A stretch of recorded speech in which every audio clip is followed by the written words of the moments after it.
Nagpaparisan na.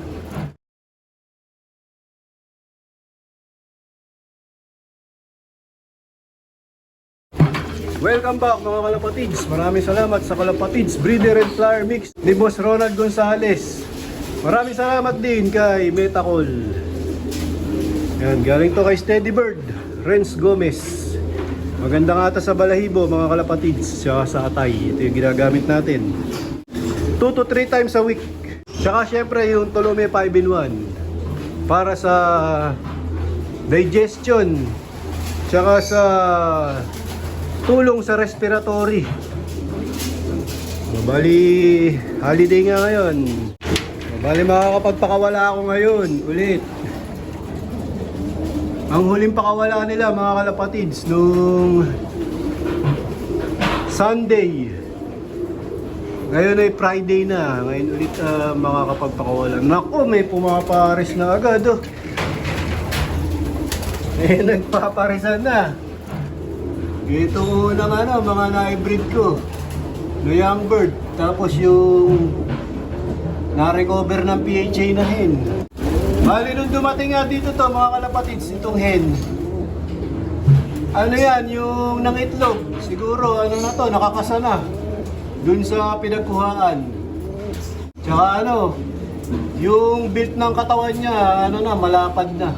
Naka na to, yung naglilimlim na dun siguro mga kalapatids. May isa lang itlog. Nung nilalaban ko nga to, maliit na hen to. Naalala ko. Isa siya sa mga pinakamaliit. Ayan. Gano'n na, nagparis na. Mga ilang pa, siguro next month mga kalapatids, ihahatiin ko ulit to, pag-iwalayin ko yung lalaki at babae. Pagka marunong na silang mag-ranging o rumonda. O kaya pagka naturuan ko na sila lahat, yung wala nang iniintinding inakay. Ayan. Sa ngayon, mayroon pang 3. Ayan, katulad dito, bagong dala. Tapos yung kay Idol Niño Espiritu na 2. Yun pa yung mga tinuturuan namin. Tapos, meron pang doon sa breeding. Sa loob na ibunan, yung siyam na susuksukan pa namin. So, bali yun na lang yung inaantay ko. Tapos, na to. Okay na.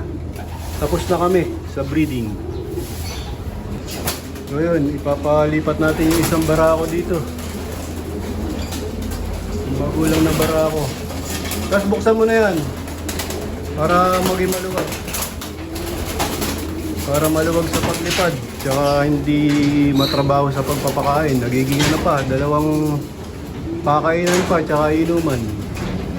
Bubuksan na namin yan para maluwag na maluwag sila. Ayan, maluwag na sila. Wala nang hati sa gitna. Makakalipad na sila ng maayos yan. Yung mga pinapagulang namin ay inakay. Tapos meron nga may isang replacement na naman kami mga kalapatids sa Kalapatids OLR naman. Ayan, pipili na lang ako ng isa dito.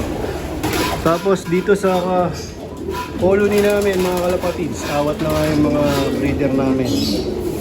Kondisyon na ulit oh. Lang to, nakadalawang clutch. Kami dito sa colony. Ayan, ito yung mga hen. Pwede na ulit isa lang. Kaya lang, stop breeding na tayo. Next year na ulit.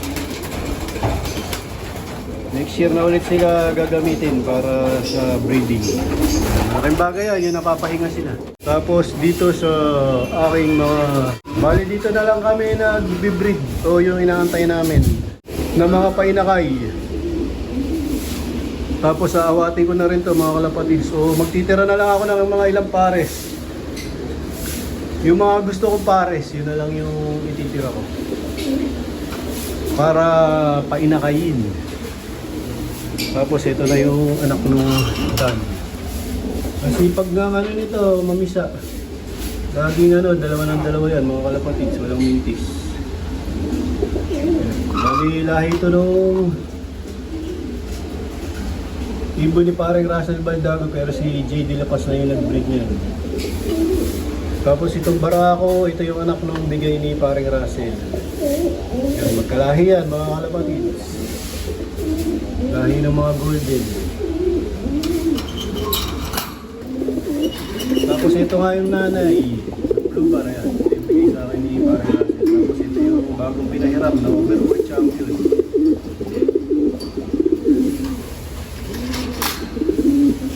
Bali ano yan, pinayaya ko nga yung mga itlog niyan.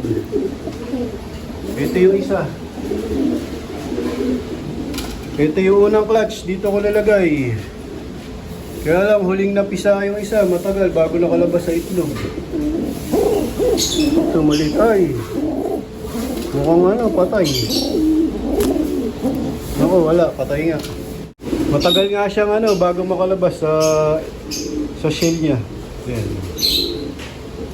Isa lang yung ano, nabuhay mga kalapatids. Ayun. Pero ano yan, maganda yan, healthy. Tapos dito, ito mga bagong bababa na ano. Young bird. Ito pa. Alam, medyo ano na ngayon. Tag-ulan na, dapat matapos na kami sa breeding. Mahirap nang mag-breed ng panlaban pagka nag-uulan na mga kalapatids. Diyan na pumapasok yung mga sakit. Kaya dapat pagpasok ng tag-ulan, kumpleto na yung mga young bird natin. Para sa akin lang yun mga kalapatids. Kasi nga napansin ko pag bata medyo pagka inaabot ng June, July na breeding, ano nga yun, panahon na ng tag-ulan, doon na nagkakasakit yung ating mga alagang ibon. Hanggat maaari, gusto ko lang matapos yung breeding na ngayong June. Yun. Bali, ito na lang yung mga pahabol natin yun. Nag-iisa lang. Ito, ganun din, nag-iisa lang din.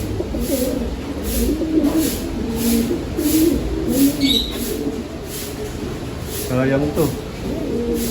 Pero okay din to kasi nga nag-iisa lang siya na sinubuan ng kanyang nanay. Bali meron pa nga to.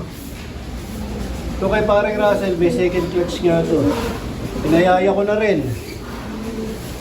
Yung isa nandito. Yung isa basta alin dyan, dito sa mga breeder ko. Pinag-iwalay ko nga yung itlog nila para isa lang yung masubuan para malakas. Ganun nga yung ginawa ko pagpapayaya dito sa ibon ni paring Russell Baldago. Dito ko na muna tatapusin ang video ko para sa araw na to. Please like, share, comment, subscribe. Keep safe, God bless. Ingat mga kalapatids.